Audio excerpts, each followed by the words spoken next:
ಇತ್ತೀಚಿನ ದಿನಗಳಲ್ಲಿ heart attack ಬಹಳಷ್ಟು ಜನರಲ್ಲಿ ಕಂಡು ಬರ್ತಾ ಇರುವಂಥದ್ದು. ಸೊ ಇದರ ಬಗ್ಗೆ ನಮ್ಮ ಸರ್ಕಾರ ಕೂಡ ಬಹಳಷ್ಟು ಗಂಭೀರವಾಗಿ ತೆಗೆದುಕೊಂಡಿರುವಂಥದ್ದು. ಇತ್ತೀಚಿನ ದಿನಗಳಲ್ಲಿ ಹಾರ್ಟ್ ಅಟ್ಯಾಕ್ ಮೋಸ್ಟ್ ಕಾಮನ್ ಎನ್ನುವಂತಾಗಿದೆ. ವಯಸ್ಸು 20 ದಾಟೋದ್ರೊಳಗೆ ಹಾರ್ಟ್ನೊಳಗೆ ಸ್ಟಂಟ್ ಕೂತಿರುತ್ತೆ. ಕಳೆದ 10 ವರ್ಷಗಳ ಪೈಕಿ ಕಳೆದ 2 ವರ್ಷಗಳಲ್ಲಿ ಹೃದಯಾಘಾತದ ಪ್ರಕರಣಗಳು ಸರಾಸರಿ 40% ಹೆಚ್ಚಳವಾಗಿದೆ. ಅದರಲ್ಲೂ ಹೆಚ್ಚಾಗಿ ಯುವಕರಲ್ಲಿ ಹೃದಯಾಘಾತ ಏರಿಕೆಯಾಗುತ್ತಿರುವ ಬಗ್ಗೆ ರಾಜ್ಯ ಸರ್ಕಾರ ಗಂಭೀರವಾಗಿ ಪರಿಗಣಿಸಿದ್ದು, ಇದಕ್ಕೆ ಕಾರಣ ಹುಡುಕಲು ಸಮಿತಿಗೆ ತಿಳಿಸಿತ್ತು. ಇದೀಗ ಸಮಿತಿಯ ವರದಿ ಸಹ ಸಿದ್ಧವಾಗಿದ್ದು, ವರದಿಯಲ್ಲಿ ಆತಂಕಕಾರಿ ಅಂಶ ಬಯಲಾಗಿದೆ. ಜಯದೇವ್ನ ಡೈರೆಕ್ಟರ್ ಆಗಿರುವಂತಹ ರವೀಂದ್ರನಾಥ್ ಅವರು ಕೂಡ ಇದರ ಬಗ್ಗೆ ಸ್ಟಡಿ ಮಾಡಿದ್ದಾರೆ. ಸೊ ನಮ್ಮ ಜೊತೆ ಅವರೇ ಇದ್ದಾರೆ, ಬನ್ನಿ ಅವ್ರನ್ನ ಮಾತಾಡ್ಸ್ತಾ ಬರುವ. ಸರ್, ಹಾರ್ಟ್ ಅಟ್ಯಾಕ್ ಅನ್ನೋದು ಇತ್ತೀಚಿನ ದಿನಗಳಲ್ಲಿ ಕಾಮನ್ ಆಗಿರುವಂಥದ್ದು. ನೀವು ಕೂಡ ಇದರ ಬಗ್ಗೆ ಬಹಳಷ್ಟು ಸ್ಟಡಿ ಮಾಡಿದ್ದೀರಾ. ಸೊ ಯಾಕೆ ರೀಸನ್ ಸರ್, ಏನಾಗ್ತಿದೆ ಇತ್ತೀಚಿನ ಯುವಕರಲ್ಲಿ? ಇದಕ್ಕೆ ನಾವೇನಂತೀವಿ, ಪ್ರಿಮೆಚ್ಯೂರ್ ಕರೋನರಿ ಆರ್ಟರಿ ಡಿಸೀಸ್ ಅಂತ. 40-45 ವರ್ಷಗಳಿಗಿಂತ ಕಡಿಮೆ ವಯಸ್ಕರಲ್ಲಿ ಸಹ ಇತ್ತೀಚೆಗೆ ಹೃದಯಾಘಾತ ಆಗ್ತಾ ಇದೆ. ಇದರಲ್ಲಿ ಸುಮಾರು ನಾವು ಪ್ರತಿನಿತ್ಯ 30-40 ಪೇಷಂಟ್ಸು ಹೃದಯಾಘಾತದಿಂದ ನಮ್ಮ ಆಸ್ಪತ್ರೆಯಲ್ಲಿ ಅಡ್ಮಿಟ್ ಆಗ್ತಾರೆ.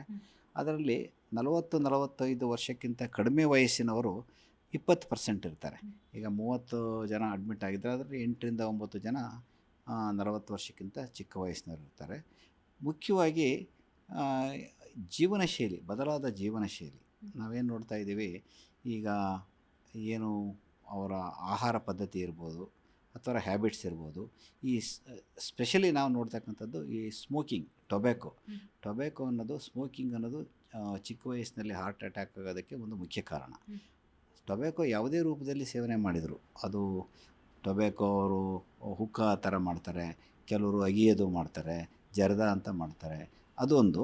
ಅದರ ಜೊತೆಗೆ ಮಾದಕ ವಸ್ತುಗಳ ಸೇವನೆ. ಮಾದಕ ವಸ್ತುಗಳಲ್ಲಿ ನಾವು ಈ ದಿನ ಕೊಕೇನ್ ಅಂತೀವಿ, ಗಾಂಜಾ ಅಂತೀವಿ, ಮಾರಿಜುನಾ ಅಂತೀವಿ. ಇದು ಸಹ ಶಾಲಾ ಕಾಲೇಜುಗಳಲ್ಲಿ ವಿದ್ಯಾರ್ಥಿಗಳಲ್ಲಿ ಇದು ಸಹ ಒಂದು ಕಾರಣ ಆಗುತ್ತೆ. ಅದರ ಜೊತೆಗೆ ನಮ್ಮಲ್ಲಿ ಆಹಾರ ಪದ್ಧತಿ ಈಗೇನಾಗಿದೆ, ನಾವೆಲ್ಲ ಮೊದಲೆಲ್ಲ ಸೊಪ್ಪು, ಹಣ್ಣು, ತರಕಾರಿ ಎಲ್ಲ ಒಳ್ಳೆಯ ಉತ್ತಮವಾದ ಆರೋಗ್ಯಕರವಾದ ಆಹಾರ ಸೇವನೆ ಮಾಡ್ತಾಯಿದ್ವಿ. ಇತ್ತೀಚಿನ ದಿನಗಳಲ್ಲಿ ಆಹಾರ ಬಹಳಷ್ಟು ಜನ ಸಿಟಿಗಳಲ್ಲಿ ಝೊಮ್ಯಾಟೊ ಅವಲಂಬಿಸಿರ್ತಾರೆ. ಪ್ರಾಸೆಸ್ಡ್ ಫುಡ್ ಇರುತ್ತೆ, ಸ್ಟೋರ್ಡ್ ಫುಡ್ ಇರುತ್ತೆ. ಅದರ ಜೊತೆಗೆ ಹೆಚ್ಚು ಈಗ ಜಂಕ್ ಫುಡ್ ಅಂತ ಏನು ಹೇಳ್ತೀವಿ, ಪಿಜ್ಜಾ, ಬರ್ಗರ್ ಇರಬಹುದು, ಅತಿ ಹೆಚ್ಚು ಆದ ರೆಡ್ ಮೀಟು ಸಹ ಆರೋಗ್ಯಕ್ಕೆ ಒಳ್ಳೆಯದಲ್ಲ. ಇದೆಲ್ಲ ಆಹಾರ ಪದ್ಧತಿಯಲ್ಲಿ ನಾವು ಬದಲಾವಣೆ ಆಗಿರತಕ್ಕಂಥದ್ದು. ಹಾಗೂ ಮಾನಸಿಕ ಒತ್ತಡನೂ ಸಹ ಇತ್ತೀಚಿನ ದಿನಗಳಲ್ಲಿ ಜಾಸ್ತಿ ಆಗಿದೆ. ಮಾನಸಿಕ ಒತ್ತಡ ಅದು ಉದ್ಯೋಗದಲ್ಲಿರ್ಬೋದು, ಅಥವಾ ಕೌಟುಂಬಿಕ ಪ್ರಾಬ್ಲಮ್ ಇರ್ಬೋದು, ಅಥವಾ ಆರ್ಥಿಕ ಸಮಸ್ಯೆ, ಬೇರೆ ಬೇರೆ ಕಾರಣಗಳಿಂದ ಮಾನಸಿಕ ಒತ್ತಡನೂ ಸಹ ಬಹಳ ಇಂಪಾರ್ಟೆಂಟು. ಹಾಗೂ ಪರಿಸರ ಮಾಲಿನ್ಯ, ಇತ್ತೀಚೆಗೆ ಬಹಳ ವರದಿಗಳು ಸಾಕಷ್ಟಿದೆ. ನಮ್ಮಲ್ಲಿ ವಾಯು ಮಾಲಿನ್ಯ ಸಹ ಹೃದಯಾಘಾತಕ್ಕೆ ಕಾರಣ ಅಂತ ತಿಳಿದು ಬಂದಿದೆ.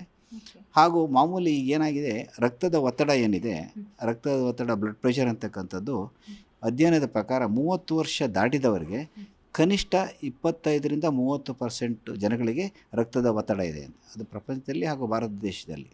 ಅಂದರೆ 10 ಜನ ಇದ್ದರೆ 30 ದಾಟಿದವರು 3 ಜನಗಳಲ್ಲಿ ರಕ್ತದ ಒತ್ತಡ ಇರುತ್ತೆ. ಎಷ್ಟು ಜನ ಪರೀಕ್ಷೆಗೊಳಗಾಗ್ತಾರೆ?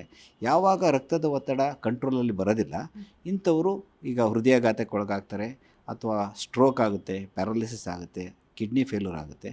ಆಗ 30 ವರ್ಷ ದಾಟಿದವರು, ಮಧ್ಯವಯಸ್ಕರು, ಅಥವಾ ಇನ್ನೂ ಕೆಲವು ಸರಿ 10 ವರ್ಷ ಚಿಕ್ಕವರು ಸಹ ತಂದೆ ತಾಯಿಗಳಿಗೆ ಏನಾದರೂ ಮಧುಮೇಹ ರೋಗ, ರಕ್ತದ ಒತ್ತಡ ಇದ್ದರೆ ತಪಾಸಣೆಗೆ ಒಳಗಾಗಬೇಕಾಗುತ್ತೆ. ಜಯದೇವ ಹೃದ್ರೋಗ ಸಂಸ್ಥೆಯ ನಿರ್ದೇಶಕ ರವೀಂದ್ರ ಅಧ್ಯಕ್ಷತೆಯ ಸಮಿತಿ ವರದಿ ಸಿದ್ಧವಾಗಿದ್ದು, ಇನ್ನೆರಡು ದಿನಗಳಲ್ಲಿ ಸಿಎಂ ಸಿದ್ದರಾಮಯ್ಯನವರ ಕೈ ಸೇರಲಿದೆ. ಆದರೆ ವರದಿಯಲ್ಲಿ ಆತಂಕಕಾರಿ ಅಂಶ ಬೆಳಕಿಗೆ ಬಂದಿದೆ. ಹಾಗಾದರೆ ವರದಿಯಲ್ಲೇನಿದೆ? ಹಠಾತ್ ಹೃದಯಾಘಾತಕ್ಕೆ ಕಾರಣವೇನು ಎನ್ನುವ ಅಂಶದ ಬಗ್ಗೆ ಜಿ ಕನ್ನಡ ನ್ಯೂಸ್ ಜೊತೆ ರವೀಂದ್ರನಾಥ್ ಅವರೇ ತಿಳಿಸಿದ್ದಾರೆ. ಸಕ್ಕರೆ ಕಾಯಿಲೆ ಸಹ ಈಗ ಇತ್ತೀಚೆಗೆ ಜಾಸ್ತಿ ಆಗ್ತಾ ಇದೆ. 10-15% ಇಡೀ ನಾವು ಪಾಪ್ಯುಲೇಷನಲ್ಲಿ ತಗೊಂಡಾಗ ಪ್ರೀ ಡಯಾಬಿಟಿಸ್ ಅಂತೇವೆ, ಅಂದರೆ ಡಯಾಬಿಟಿಸ್ ಆಗುವ ಹೊಸ್ತಿಲಲ್ಲಿರ್ತಕ್ಕಂಥವ್ರು ಎರಡೂ ಸೇರಿಸಿದರೆ ನಮ್ಮ ICMR ಪ್ರಕಾರ 20% ಜನಗಳಿಗೆ ಡಯಾಬಿಟಿಸ್ ಅಥವಾ ಪ್ರೀ ಡಯಾಬಿಟಿಸ್ ಇದೆ. ರಕ್ತದ ಒತ್ತಡ ಹಾಗೂ ಸಕ್ಕರೆ ಕಾಯಿಲೆ, ಅದರ ಜೊತೆಗೆ ಈ ಕೊಲೆಸ್ಟ್ರಾಲ್ ಅಂಶ, ಕೊಬ್ಬಿನ ಅಂಶ ದೇಹದಲ್ಲಿ ಜಾಸ್ತಿ ಇರತಕ್ಕಂಥದ್ದು. ಈಗ ನೀವು ನೋಡ್ತೀವಿ, ಕೆಲವು ಜನ ಅಬ್ಡಾಮಿನಲ್ ಒಬೆಸಿಟಿ, ಅಂದರೆ ತೂಕದ ದೈಹಿಕ ಚಟುವಟಿಕೆ ಇಲ್ಲ, ಸೆಡೆಂಟ್ರಿ ಲೈಫ್ ಸ್ಟೈಲ್. ಸೊ ಅವರೇನು ಮಾಡ್ತಾರೆ, ಜಾಸ್ತಿ ಓಡಾಡೋದಿಲ್ಲ, ಲಿಫ್ಟಲ್ಲಿ ಹೋಗೋದು, ವೆಹಿಕಲ್ಸಲ್ಲಿ ಹೋಗೋದು, ತೂಕದ ಅದು ಸ್ಪೆಷಲಿ ನಮ್ಮ ಸೊಂಟದ ಸುತ್ತಳತೆ ಅಂದರೆ ಅಬ್ಡಾಮಿನಲ್ ಒಬೆಸಿಟಿ ಅಂತ ಏನು ಹೇಳ್ತೀವಿ, ಅದು ವಿಸರಲ್ ಫ್ಯಾಟ್ ಅಂತ ಇರುತ್ತೆ. ಅದರಲ್ಲಿ ಹೆಚ್ಚು ಆದಾಗ ಅದರಿಂದ ನಮಗೆ ಸಕ್ಕರೆ ಕಾಯಿಲೆ ಬರುತ್ತೆ, BP ಬರುತ್ತೆ, ಕೊಲೆಸ್ಟ್ರಾಲ್ ಅಂಶವೂ ಜಾಸ್ತಿ ಆಗುತ್ತೆ. ಅದರಿಂದ ನಮ್ಮ ತೂಕದ ಹೊಟ್ಟೆಯ ಸುತ್ತಳತೆ, ಸೊಂಟದ ಸುತ್ತಳತೆ ಕಡಿಮೆ ಆಗಬೇಕು, ನಮ್ಮ ತೂಕ ಕರೆಕ್ಟಾಗಿರಬೇಕು, ಬೊಜ್ಜು ಬರ್ದಂಗೆ ನೋಡ್ಕೋಬೇಕು, ಆಹಾರ ಪದ್ಧತಿಯಲ್ಲಿ ಬದಲಾವಣೆ ಆಗಬೇಕು, ಈ ದುರಭ್ಯಾಸದಿಂದ ದೂರ ಇರಬೇಕು. ಹಾಗೂ ನಾವು ಸ್ಟ್ರೆಸ್ ಇರ್ತಕ್ಕಂಥವ್ರು ಮೆಡಿಟೇಷನು, ಯೋಗ ಅಂಥವು ಮಾಡಿಕೊಂಡು ಸ್ಟ್ರೆಸ್ನ ಕಡಿಮೆ ಮಾಡ್ತಕ್ಕಂಥದ್ದು.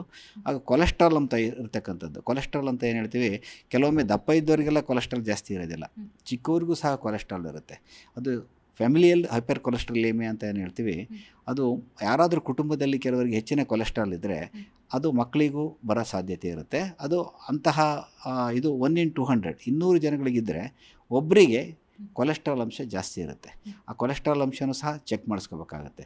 ತಂದೆ ತಾಯಿಗಳಿಗೆ ಮನೆಯಲ್ಲಿ ಯಾರಿಗಾದರೂ ಬೇಗ ಚಿಕ್ಕ ವಯಸ್ಸಿನಲ್ಲಿ ಹಾರ್ಟ್ ಅಟ್ಯಾಕ್ ಹೇಳಿರ್ತಾರೆ. ಈಗ ಇವತ್ತು ಒಬ್ಬ ರೋಗಿ ಬಂದಿದ್ದ 43 ವರ್ಷದವರು, ಅವರ ತಂದೆಗೆ 50 ವರ್ಷದಲ್ಲಿ ಬೈಪಾಸ್ ಆಯಿತು ಅಂದರು.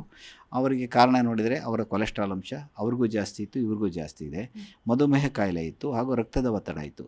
ಇವನ್ನೆಲ್ಲ ನಾವು ಸ್ಥಿಮಿತದಲ್ಲಿ ಒಂದು ಕಂಟ್ರೋಲಲ್ಲಿ ಇಟ್ಕೊಂಡ್ರೆ ಈ ಹೃದಯಾಘಾತ ಚಿಕ್ಕ ವಯಸ್ಸಿನಲ್ಲಾಗೋದನ್ನ ತಡಿಬಹುದು. ಓಕೆ ಸರ್, ನೀವು ಹೇಳಿದ್ರಿ ಈಗಿನ ಲೈಫ್ ಸ್ಟೈಲ್ ಅಂತ, ಒತ್ತಡ ಅಂತ, ಅಂದರೆ ಇದು ಈಗ ನಿಮಗೇನೋ ಗೊತ್ತು, ಕೆಲಸದ ಅವಧಿ ಕೂಡ ವೇರಿಯೇಷನ್ ಆಗ್ತಾ ಇರುವಂಥದ್ದು. ಸೊ ಇದು ಕೂಡ ಒಂದು ರೀಸನ್ ಇರಬಹುದಾ ಸರ್? ಹೌದು, ಅತಿಯಾಗಿ ಈಗ ನಾವು ಯಾವುದೇ ವಿರಾಮ ಇಲ್ದಲೇ ಕಂಟಿನ್ಯೂಯಸ್ ಆಗಿ more than 10 to 12 hours without break ಕೆಲಸ ಮಾಡಿದರೆ ನ್ಯಾಚುರಲಿ ಅದು ಮನಸ್ಸಿನ ಮೇಲೆ ಒತ್ತಡ ಬೀರುತ್ತೆ. ಹಾಗೂ ಸರಿಯಾದ ನಿದ್ದೆ ಇಲ್ಲ. ಈಗೇನಾಗಿದೆ, ನಮ್ಮ ಅಂಕಿಅಂಶಗಳ ವೈದ್ಯಕೀಯ ಇದರಲ್ಲಿ ಕನಿಷ್ಠ ಒಬ್ಬ ಆರೋಗ್ಯವಂತ ವ್ಯಕ್ತಿ 7ರಿಂದ 8 ಗಂಟೆ ನಿದ್ದೆ ಮಾಡಬೇಕು. ಕನಿಷ್ಠ 7 ಗಂಟೆ ನಿದ್ದೆ ಮಾಡಬೇಕಾಗುತ್ತೆ. ಎಷ್ಟು ಜನ ನಿದ್ದೆ ಮಾಡ್ತಾರೆ? ಕಂಟಿನ್ಯೂಯಸ್ ಒತ್ತಡ ಇರುತ್ತೆ. ಈ IT ಗ್ರೂಪ್ನವರೇನು ನಮ್ಮ ಇವರು ಇರ್ತಾರಲ್ಲ, ಬೇರೆ ಬೇರೆ ಕಾಲಮಾನ ಇರೋದ್ರಿಂದ, ಬೇರೆ ಬೇರೆ ದೇಶದಲ್ಲಿನ ಕಾಲಮಾನ ಇರೋದ್ರಿಂದ ಅವರ ನಿದ್ದೆಯಲ್ಲಿ ಬದಲಾವಣೆ ಆಗುತ್ತೆ, ಸರಿಯಾಗಿ ನಿದ್ದೆ ಮಾಡೋದಿಲ್ಲ. ಹಾಗೂ ನಾವು ಕಂಟಿನ್ಯೂಸ್ ಆಗಿ ಈ ಸಿಸ್ಟಮ್ ಮುಂದೆ, ಅದೇ ಈ ಸೋಷಿಯಲ್ ಮೀಡಿಯಾ ಮುಂದೆ, ಮೊಬೈಲ್ ಇರ್ಬೋದು ಅಥವಾ ನಮ್ಮಲ್ಲಿರ್ತಕ್ಕಂಥ ಟ್ಯಾಬ್ಲೆಟ್ ಇರ್ಬೋದು, ಅದು ನೋಡಿದಾಗಲೂ ಸಹ ನಿದ್ದೆಗೆ ಅದು ತೊಂದರೆ. ಯಾರೂ ನಿದ್ದೆ ಮಾಡುವುದಿಲ್ಲ, ಸರಿಯಾದ ವಿಶ್ರಾಂತಿ ಇಲ್ಲ. ಅಂಥವರಲ್ಲಿ ಸಹ ರಕ್ತದ ಒತ್ತಡ, ಅದರ ಜೊತೆಗೆ ಮಾನಸಿಕ ಒತ್ತಡವೂ ಸಹ ಜಾಸ್ತಿಯಾಗಿ ಕಾರಣ ಇದೆ. ಸರ್, ಮತ್ತೊಂದು, ಈಗ ಎಲ್ಲ ಕಡೆ ಹಬ್ತಾ ಇದೆ, ಈಗ ಸರ್ಕಾರ ಕೂಡ ಅದರಲ್ಲಿ ನೀವು ಕೂಡ ಇದ್ದೀರಾ ಸಮಿತಿಯಲ್ಲಿ. ಕೋವಿಡ್ ಬಂದ ನಂತರ, ಕೋವಿಡ್ ವ್ಯಾಕ್ಸಿನ್ ತಗೊಂಡ ನಂತರ ಈ ರೀತಿಯಾದಂತಹ ಹಾರ್ಟ್ ಅಟ್ಯಾಕ್ ಆಗ್ತಾ ಇದೆ. ಆ್ಯಸ್ ಎ ನೀವು ತಜ್ಞರಾಗಿ ಏನು ಹೇಳ್ತೀರಿ, ಇದು ನಿಜನಾ ಸರ್ ಅಥವಾ ಸುಳ್ಳ, ಏನು ಸರ್? ಯಾಕಂದರೆ ಈಗ ಕೂಡ ಕೊರೋನಾ ಬರ್ತಾ ಇರುವಂಥದ್ದು. ಸೊ ಬಹಳಷ್ಟು ಮಂದಿಗೆ ವ್ಯಾಕ್ಸಿನ್ ತಗೋಬೇಕಾ ತಗೋಬಾರ್ದೆ ಈ ರೀತಿಯಾದಂತಹ ಗೊಂದಲಗಳು ಕೂಡ ಇರುವಂಥದ್ದು ಸರ್. ಇದರ ಬಗ್ಗೆ ನೀವೇನು ಹೇಳ್ತೀರಾ ಸೀನಿಯರ್ ಆಗಿ?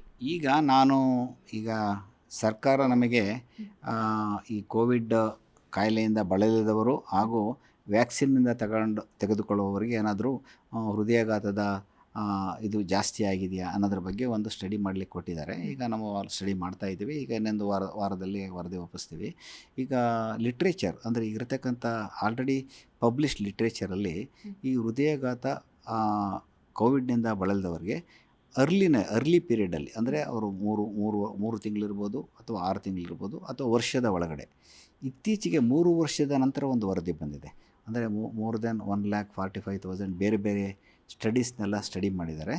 ಅದರಲ್ಲಿ ಹೃದಯಾಘಾತ ಹೆಚ್ಚಾಗಿ ಆಗ್ತಾಯಿಲ್ಲ ಅಂತ ಬಂದಿದೆ. ಬೇರೆ ಬೇರೆ ಅವರಿಗೆ ಫೆಟೀಗ್ ಅಂತಕ್ಕಂಥದ್ದು, ಸುಸ್ತು ಜಾಸ್ತಿ ಆಗ್ತಕ್ಕಂಥದ್ದು, ಅಥವಾ ನ್ಯೂರೈಟಿಸ್ ಅಂತಕ್ಕಂಥದ್ದು, ಅಥವಾ ನಿದ್ರಾಹೀನತೆ, ಅಥವಾ ಮೆಮರಿ ಬಗ್ಗೆ, ಅಥವಾ ಲಂಗ್ಸ್ ಕೆಪಾಸಿಟಿ ಬಗ್ಗೆ ಬಂದಿದೆ ವಿನಃ ಹೃದಯಾಘಾತ ಜಾಸ್ತಿ ಆಗಿದೆ, ಕಳೆದ 3-4 ವರ್ಷಗಳ ನಂತರ ಹೃದಯಾಘಾತ ಜಾಸ್ತಿ ಆಗಿದೆ ಅನ್ನೋ ವರದಿ ಇಲ್ಲ.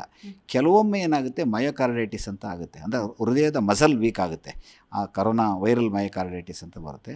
ಆ ಥರ ಬಳಲಿದವರಿಗೆ ಈಗ ಹೆಚ್ಚು ಜನ ಹಾರ್ಟ್ ಫೇಲ್ಯೂರ್ ಸಂಖ್ಯೆಗಳು ಸ್ವಲ್ಪ ಜಾಸ್ತಿ ಆಗಿದೆ. ಬಟ್ ಹೃದಯಾಘಾತಕ್ಕೂ ಈಗ ಹೃದಯಾಘಾತ ಹೆಚ್ಚಾಗಿ ಕಾಣಿಸ್ಕೊಳ್ತಕ್ಕಂಥದ್ದು ಮುಖ್ಯವಾಗಿ ನಾನು ಹೇಳಿದಂಗೆ ಮೇಲಿನ ರಿಸ್ಕ್ ಫ್ಯಾಕ್ಟರ್ಸು. ಅದರ ಜೊತೆಗೆ ಜಾಸ್ತಿ ಅವೇರ್ನೆಸ್ ಇದೆ, ಅವರಿಗೆ ತಕ್ಷಣ ಬರ್ತಾರೆ ಆಸ್ಪತ್ರೆಗೆ, ಡಾಕ್ಯುಮೆಂಟೇಷನ್ ಆಗ್ತಾ ಇದೆ. ಇದರಿಂದ ಹೆಚ್ಚು ಜನಗಳಿಗೆ ಹೃದಯಾಘಾತ ಆಗ್ತಕ್ಕಂಥದ್ದು ಕಂಡು ಬರ್ತಾ ಇದೆ. ಇತ್ತೀಚೆಗೆ 19 ವರ್ಷ, 21 ವರ್ಷ ಹೀಗೆ ಸಣ್ಣ ವಯಸ್ಸಿನಲ್ಲೇ ಅನೇಕರಿಗೆ ಹಠಾತ್ ಹೃದಯಾಘಾತ ಸಂಭವಿಸ್ತಾ ಇದೆ. ಅನೇಕರು ಇದರಿಂದಲೇ ಪ್ರಾಣ ಕೈ ಚೆಲ್ಲಿದ್ದಾರೆ. ಇದು ವೈದ್ಯರಿಗೂ ಆತಂಕ ಮೂಡಿಸಿದೆ. ರಾಜ್ಯದಲ್ಲಿ ಹೃದಯಾಘಾತ ಏರಿಕೆ ಹಿನ್ನೆಲೆ ಸಿಎಂ ಸಿದ್ದರಾಮಯ್ಯ ಕಾರಣ ಹುಡುಕುವಂತೆ ತಜ್ಞರ ಸಮಿತಿ ರಚಿಸಿ ವರದಿಗೆ ಕೇಳಿದ್ರು. ಈ ಹಿನ್ನೆಲೆ ಜಯದೇವ ಹೃದ್ರೋಗ ಸಂಸ್ಥೆಯ ನಿರ್ದೇಶಕ ರವೀಂದ್ರ ಅಧ್ಯಕ್ಷತೆ ಸೇರಿದಂತೆ ವೈದ್ಯಕೀಯ ಶಿಕ್ಷಣ ಇಲಾಖೆ ಇಲಾಖೆ ಅಧಿಕಾರಿಗಳನ್ನೊಳಗೊಂಡ ಸಮಿತಿ ರಚನೆ ಮಾಡಲಾಗಿದೆ. ರಾಜ್ಯದ ಮುಖ್ಯಮಂತ್ರಿ ಸಿದ್ದರಾಮಯ್ಯ ಅವರು ಕೂಡ ಇದರ ಬಗ್ಗೆ ಕಳವಳ ವ್ಯಕ್ತಪಡಿಸಿರುವಂಥದ್ದು ಏನಂತೀರಾ ಸರ್? ಹೌದು, ಕರೆಕ್ಟ್. ಈಗ ಅವರಲ್ಲಿ ಒಬ್ಬರು ನಮ್ಮ ಸಿವಿಕ್ ಸೊಸೈಟಿಯಿಂದ ಒಬ್ಬರು ರಾಜಾರಾಮನ್ ಅವರು ಅವರಿಗೆ ಒಂದು ಕಂಪ್ಲೇಂಟ್ ಕೊಟ್ಟಾಗ ಮುಖ್ಯಮಂತ್ರಿಗಳು ತಕ್ಷಣ ಇದಕ್ಕೆ ನೀವು ಕಾರಣವನ್ನು ಪತ್ತೆ ಹಚ್ಚಬೇಕು ಅಂತಂದೇಳಿ ನಮ್ಮ ಅಧ್ಯಕ್ಷತೆಯಲ್ಲಿ ಸಮಿತಿಯಲ್ಲಿ ಅಧ್ಯಕ್ಷತೆಯಲ್ಲಿ ಇದು ನಮ್ಮ ಜೊತೆಗೆ ನಿಮ್ಹ್ಯಾನ್ಸಿಂದಲೂ ಸಹ ಕೆಲವು ನುರಿತ ತಜ್ಞರಿದ್ದಾರೆ. ಸೈಂಟ್ ಜಾನ್ ಹಾಸ್ಪಿಟ್ಲಲ್ಲಿರ್ತಕ್ಕಂಥ ನುರಿತ ತಜ್ಞರಿದ್ದಾರೆ, ಮಣಿಪಾಲ್ ಹಾಸ್ಪಿಟ್ಲಲ್ಲಿರ್ತಕ್ಕಂಥ ರೆಸ್ಪಿರೇಟರಿ ಸ್ಪೆಷಲಿಸ್ಟ್ ಸಹ ಇದ್ದಾರೆ. ಎಲ್ಲರೂ ನಾವು ಈಗಾಗಲೇ 2 ಸರಿ ಮೀಟಿಂಗ್ ಮಾಡಿದ್ದೀವಿ. ಈಗ ಕೆಲವು ಅಂಕಿಅಂಶಗಳನ್ನು ಕಲೆ ಹಾಕಿದ್ವಿ. ಅದರಿಂದ ಏನು ಅವರು ಕೊಟ್ಟಿರ್ತಕ್ಕಂಥದ್ದು ಚಿಕ್ಕವರಲ್ಲಿ ಹೃದಯಾಘಾತ ಯಾಕೆ ಆಗ್ತಾ ಇದೆ, ಅದರಿಂದ ಏನಾದರೂ ನಾವು ಕೋವಿಡ್ ಲಸಿಕೆಯಿಂದ ಏನಾದರೂ ಆಗಿದೆಯಾ ಅಥವಾ ಕೋವಿಡ್ಲಿಂದ ಬಳಲಿದಂಥವರಿಂದ ಏನಾದರೂ ಸಾಧ್ಯತೆ ಇದೆಯಾ ಅನ್ನೋದ್ರ ಬಗ್ಗೆ ಅಧ್ಯಯನ ಮಾಡ್ತಾಯಿದ್ವಿ. ಶೀಘ್ರದಲ್ಲೇ ಅದನ್ನು ಸರ್ಕಾರಕ್ಕೆ ವರದಿ ಸಲ್ಲಿಸ್ತಾ ಇದ್ವಿ. ಸರ್ಕಾರ ತಗೊಂಡಿರ್ತಕ್ಕಂತಹ ಈ ಕಾರ್ಯಕ್ರಮ ಬಹಳ ಉತ್ತಮವಾದದ್ದು. ಅಂದರೆ ಜನರಿಗೆ ತಪ್ಪು ಮಾಹಿತಿ ಹೋಗಬಾರ್ದು ಅನ್ನೋ ದೃಷ್ಟಿಯಿಂದ ನಮಗೆ ಈ ಒಂದು ಬಗ್ಗೆ ಸಂಶೋಧನೆ ಮಾಡಲಿಕ್ಕೆ ಹೇಳಿದ್ದಾರೆ. ಓಕೆ, ಕೊನೆಯದಾಗಿದೆ ಸರ್, ಜನರಿಗೆ, ಯೂತ್ಸ್ಗೆ, ಹಿರಿಯರಿಗೆ ಏನು ಕಿವಿ ಮಾತು ಹೇಳ್ತೀರಾ? ಯೂತ್ಸಲ್ಲಿ ಏನಂದರೆ ಅವರ ಜೀವನ ಶೈಲಿ ಬದಲಾಗಬೇಕು, ಆರೋಗ್ಯಕರವಾದ ಆಹಾರ ಸೇವಿಸಬೇಕು, ದಿನನಿತ್ಯ ಅವರು ವ್ಯಾಯಾಮ ಮಾಡಬೇಕು. ದೈಹಿಕ ವ್ಯಾಯಾಮ ಬಹಳ ಮುಖ್ಯವಾದ್ದು.